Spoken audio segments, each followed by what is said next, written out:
Это же Родина. Этим сказано все. Уважение к своей Родине, к той земле, в которой ты родился, к той земле, которой твои поколения там веками жили здесь.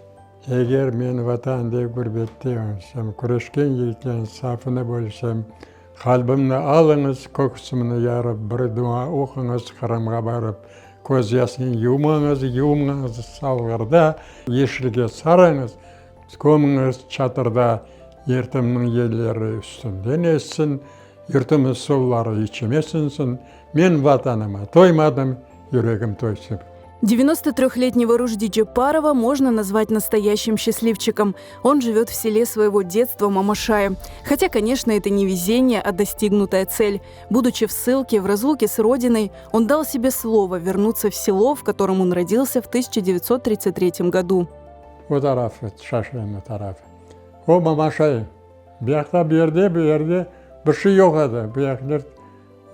Bir şeyler saçaydılar. Onda yüzüm olsaydı bu tarafta bir yerler yüzüm ötedi.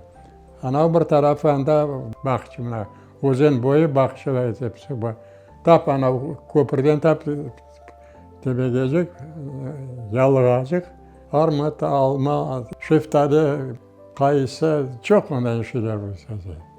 Balalıktan beri Mayıs ayından başlap, bana bu Kaça Özeni, bana bu Karadeniz yalısına bütün vakit yaz balalar bana geçiriyorduk vaxtımızın. Mayıs'ın başında уже denizin suyu, bak neden suyu deyip onu denize düşürdük. Беззаботное детство среди цветущих садов оборвала война.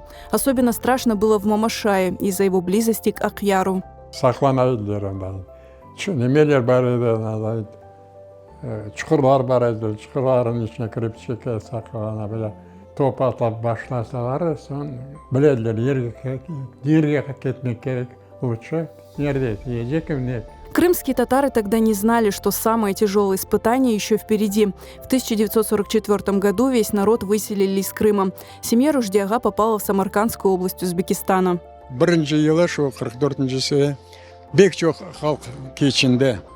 Çünkü bir taraftan açlık, ikinci bir taraftan su yok idi, yaxşı su. Son hastalıklar, malariya başka. Не сломаться на чужбине Ружди Джепарову помог сильный характер. Он с детства был бойким мальчиком. Окончив школу, поступил в Самаркандский техникум мелиорации на отделение строительства. Позднее учился в Ташкентском политехническом институте.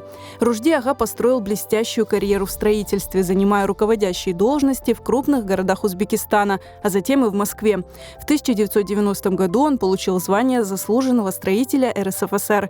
Но в душе всегда жили детские воспоминания о цветущих садах Мамашая, которые стали целью всей жизни – вернуться в родное село и отстроить здесь свою жизнь заново.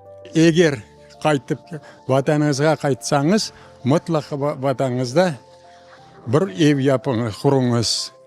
Ана мен бабам айтқаны ақылымда тұрайды ербақ. В 1994 году Ружди Джепаров вернулся в Мамашай, построил здесь дом, в котором живет по сей день.